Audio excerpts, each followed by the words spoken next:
Now, yesterday we were looking at the work done on state capture, the progress being made in some of the cases. The Zondo Commission has come and gone, but there's still a lot of work that needs to be done, especially around the implementation of its recommendations. So now a play written by seasoned political analyst, Professor Richard Calland, is set to set the stage on fire at the Market Theatre and looks intensely at this particular subject. And Greg Homann, the Market Theatre Art Director, as well as Professor Richard Calland, UCT Emeritus Professor and visiting adjunct professor, join us both live now to talk about this. I mean, Greg, what attracted you to this script? Well, I read the play about 8 months ago. Richard sent it to me. And, what was amazing about the play is that we've lived through this period. So we know a lot of what went down. We know some of the information. But what was amazing about the play is that it connects dots that I didn't know were connected.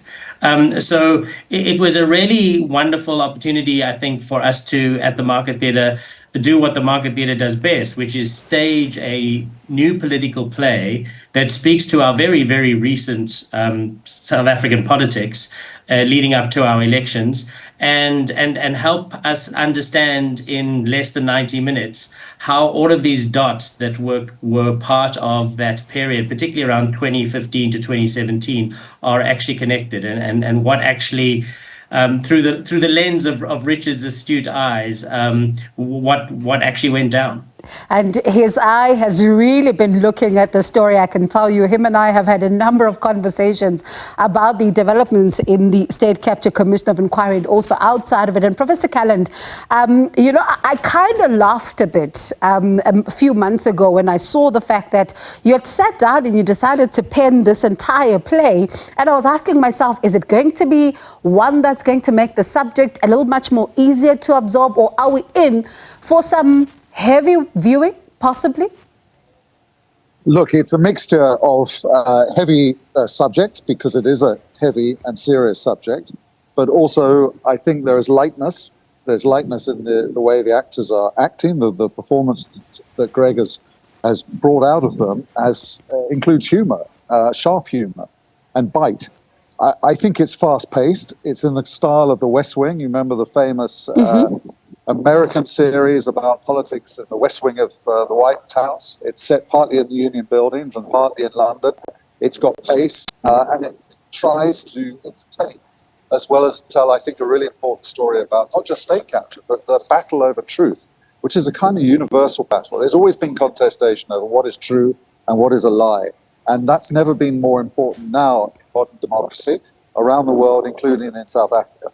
And I just had the visuals of the West Wing in my mind as you talk about it. But how challenging or easy was it for you to compress it into 90 minutes? Because I'm listening to Greg say that you're doing this in less than 90 minutes, and there's a lot to unpack here.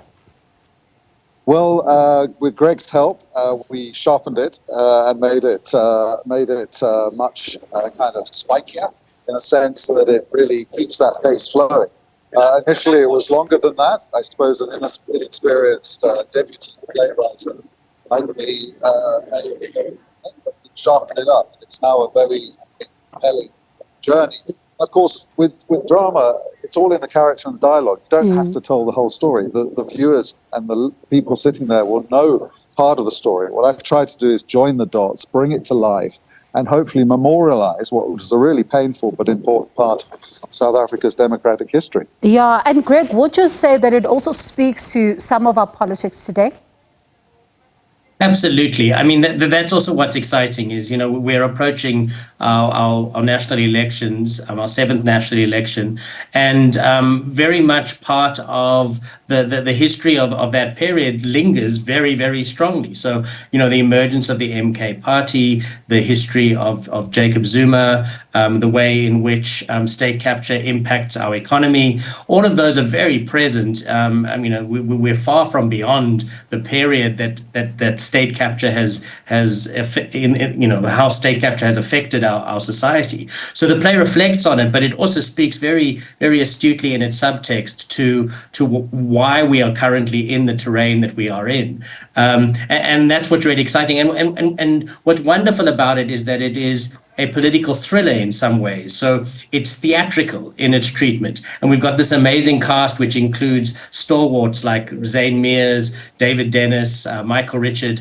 alongside, some really wonderful, quite fresh faces to the theatre. So I think it's going to be a really exciting opportunity for people to visit the theatre, to visit the Market Theatre, and see a play that maybe questions and helps refine some of the way in which we think about how we're going to vote, leading to our national election in just over a few weeks' time. And I'm going to come to details on how we then get to see it, because we do know it premieres on the 20th, but I will get more details from you in just a moment. There's something else I just want to touch on, Prof. Calland.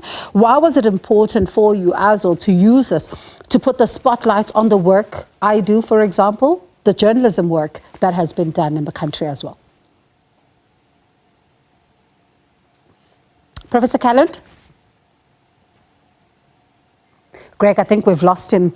I think we're lost him. Fine, I can dive in there if you want, because yes, Richard and I have had a number of conversations about the piece. And, the play really takes as its central focus 4 core areas. So we've got the Bell Pottinger influence, which is maybe less known to us. It's a name we perhaps recognize. But the Bell Pottinger, who are this PR company that collapsed because of state capture, in fact, in the UK, it's partly about their influence. It's partly about the journalists who contributed to earthing and unearthing the story of state capture, and the really impressive work that they did. It also looks at how the DA opposition, and particularly Phumzile van Dam, was involved in some of the work around getting Bell Pottinger out there as a name that was involved and doing really damaging, influential work that was affecting our racial tension within the country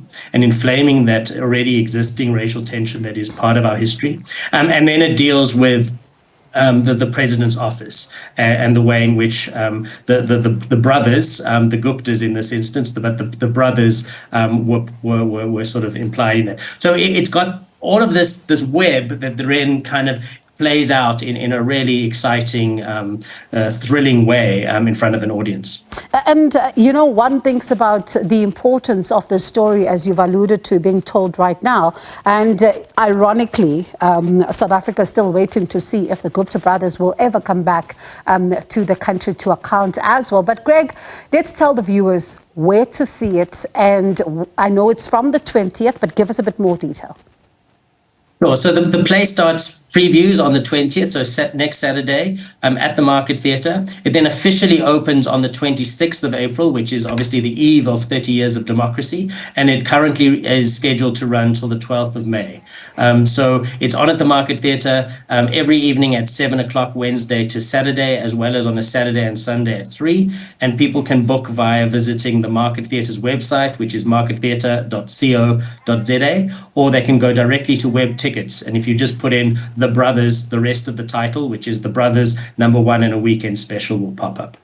All right, so I will then possibly maybe see you there with some of the viewers, as well as we try to make sense and, as you say, connect some of the dots in this important story in our history. Yes, a bit of heaviness as well, but also a bit of lightness, as we heard there from Professor Calland. But let's see then, what you think of it. It'll be interesting to hear from you just after you've gone to see this particular play. That was at Greg Homann, the Market Theatre Art Director, as well as Professor Richard Calland, UCT Emeritus Professor, as well as Wits Visiting Adjunct Professor.